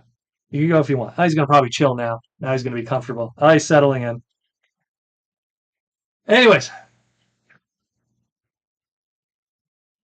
He is literally named after the South Park character. I didn't name him. She did. In case you didn't notice, in the True Hall, if you look very carefully, there's a Cartman there. Guess who's a big fan of South Park? I like South Park too. She loves South Park. So she got herself a Cartman there on the bottom right. So he's a good cat. He's very smart. Very smart. And Tiny, the black cat, too shy. Rarely comes down. But anyways, guys, that's it more or less tonight. Thank you again for popping by. Let me just fix the chair here, Butters. I'm sorry. But thanks again for popping by, everyone. Thanks again for the love and support. Thanks again for all the super chats that we got. Again, if you want to keep supporting the podcast, we have the Patreon link down below. Come join the Patreon. Gets you access to the Discord. It gets your name in the end credits scroll. And if you've been with the Patreon for more than 2 months, we also have little exclusives that you guys get in the mail, or we work some out to get it if you come to the shows and everything. So, but again, thanks for all the love and support. Thank you again for joining me here today on the Transformers Slag podcast and keeping you educated, entertained, and informed on the robots in disguise and cats that poop in boxes. I'm out of here. Take care of yourself. Take care of your loved ones, your friends, and your families. Don't stress about life. And never forget, you are where you are right now because you belong there right now. You could be better later, but you are where you are right now because that's where you want to be. Take care. I'm out of here. And as always, roll out.